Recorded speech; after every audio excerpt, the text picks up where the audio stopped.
கோவை கொடிசியா வளாகத்தில் நடந்த உரையாடல் நிகழ்ச்சியில் ஜிஎஸ்டி குறித்து கேள்வி எழுப்பிய அன்னபூர்ணா ஓட்டல் உரிமையாளர் சீனிவாசன் நேற்று மாலையே நிதியமைச்சர் நிர்மலா சீதாராமன் மற்றும் வானதி சீனிவாசன் ஆகியோரை சந்தித்து மன்னிப்பு கேட்டார். அவர் மன்னிப்பு கேட்டதை வீடியோவாக எடுத்து வெளியிட்டிருப்பது பாஜகவுக்கு தான் பாதகமாக முடியும் என்று நெட்டிசன்கள் விமர்சித்து வருகிறார்கள். இந்நிலையில் தமிழ்நாடு பாஜக தலைவர் அண்ணாமலையும் அது தொடர்பான வீடியோவை வெளியிட்டதற்காக தனிப்பட்ட உரிமைகளை மீறியதற்காக மன்னிப்பு கேட்டு அறிக்கை வெளியிட்டிருக்கிறார். கோவை கொடிசியாவில் மத்திய நிதியமைச்சர் நிர்மலா சீதாராமன் தொழில் முனைவோர்களுடன் கடந்த செப்டம்பர் 11ஆம் தேதி ஆலோசனை நடத்தினார். தொழில்துறையினருக்கு உள்ள பிரச்சனைகளை தீர்க்க எடுக்கப்பட வேண்டிய நடவடிக்கைகள் குறித்து அதிகாரிகள் முன்னிலையில் தொழில் முனைவோருடன் நேரடியாக விவாதித்தார். ஒவ்வொரு தொழில் முனைவோர் அமைப்புகளும் தங்கள் துறையில் உள்ள சிக்கல்கள் மற்றும் தீர்க்க வேண்டிய பிரச்சனைகள் குறித்து மனு அளித்தனர். பின்னர் தொழில்துறையினருடன் நடந்த கலந்தாய்வு கூட்டத்தில் பேசிய அன்னபூர்ணா ஓட்டல் உரிமையாளர் சீனிவாசன், இனிப்பிற்கு 5% ஜிஎஸ்டி இருக்கிறது, ஆனால் காரத்திற்கு 12% ஜிஎஸ்டி இருக்கிறது. இந்த முரண்பாடு களையப்பட வேண்டும் என்று வலியுறுத்தினார். அவரது பேச்சு சமூக ஊடகங்களில் வெளியாகி பரபரப்பை ஏற்படுத்தியது. திமுகவினர் மற்றும் காங்கிரஸ் கட்சியினர் பலர் இந்த வீடியோவை அதிக அளவில் ஷேர் செய்ததுடன் நிர்மலா சீதாராமனை விமர்சித்தனர். இந்த வீடியோ தேசிய அளவில் விவாதத்தை ஏற்படுத்திய நிலையில் இதற்கு நேற்று நிர்மலா சீதாராமன் பதிலளித்தார். அப்போது அவர் கூறுகையில், ஓட்டல் உரிமையாளர் தங்களுடைய பிரச்சனையை ஜனரஞ்சகமாக பேசியிருந்தார். இதில் தவறு இல்லை. அவர் தன்னுடைய ஸ்டைலில் பேசியிருக்கிறார். ஒவ்வொரு உணவுக்கும் எவ்வளவு வரி நிர்ணயிக்க வேண்டும் என்பதை ஜிஎஸ்டி கவுன்சில் விரிவாக ஆய்வு செய்து மேற்கொண்டு வருகிறது.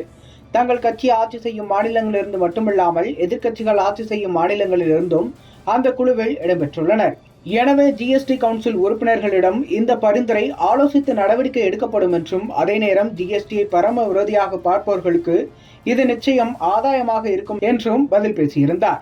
இதனிடையே கடுமையான விமர்சனங்கள் எழுந்த நிலையில் நேற்று மாலை நிதியமைச்சர் நிர்மலா சீதாராமனை அன்னபூர்ணா ஓட்டல் உரிமையாளர் சீனிவாசன் சந்தித்தார். இந்த சந்திப்பில் நிர்மலா சீதாராமன், வானதி சீனிவாசன் மற்றும் அன்னபூர்ணா சீனிவாசன் மட்டும் இருந்தனர். அப்போது தான் எந்த கட்சியையும் சேர்ந்தவனில்லை, தயவு செய்து தன்னை மன்னித்துக் கொள்ளுங்கள் என்று எழுந்து நின்று கைகூப்பி மன்னிப்பு கேட்டார். இது தொடர்பான வீடியோக்கள் வெளியானது. இந்த வீடியோவை பாஜகவினர் எடுத்து சமூக வலைதளங்களில் வெளியிட்டனர்.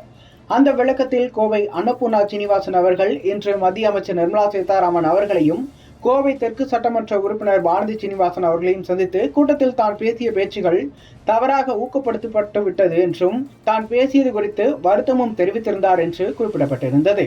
இந்த பதிவு சமூக வலைதளங்களில் வேகமாக பரவிய நிலையில் சமூக வலைதளங்களில் கடும் எதிர்ப்பும் எழுந்தது. கோவையில் அன்னபூர்ணா ஓட்டல் உரிமையாளர் சீனிவாசன் தனிப்பட்ட முறையில் நிதியமைச்சர் நிர்மலா சீதாராமன் மற்றும் பாரதி சீனிவாசன் ஆகியோரை சந்தித்து மன்னிப்பு கேட்டதை எதற்காக வீடியோவாக எடுத்து பொதுவெளியில் விட வேண்டும் என்று கேள்வி எழுப்புகிறார்கள். முதலில் அவர் மன்னிப்பு கேட்டதை தவறு என்று கூறும் நெட்டிசன்கள், அப்படியே மன்னிப்பு கேட்டிருந்தாலும் அந்த விஷயம் பொதுவெளிக்கு வந்திருக்க தேவையில்லை என்றும், இது வெளியானதால் தேவையின்றி நிதியமைச்சர் நிர்மலா சீதாராமனுக்கும் வானதி சீனிவாசனுக்கும் தான் கெட்ட பெயர் வரும் என்று இணையதளங்களில் விமர்சிக்கப்பட்டு வருகிறது. இந்த நிலையில்தான் இந்த வீடியோவை வெளியிட்டது தொடர்பாக அண்ணாமலை அவர்களும் வருத்தம் தெரிவித்திருக்கிறார். தனிப்பட்ட ஒருவரின் விஷயத்தை வெளிப்படுத்தியதற்காகவும் இந்த வீடியோவை வெளியிட்டதற்காகவும் தமிழ்நாடு பாஜக தலைவர் அண்ணாமலையும் மன்னிப்பு கேட்டிருக்கிறார்.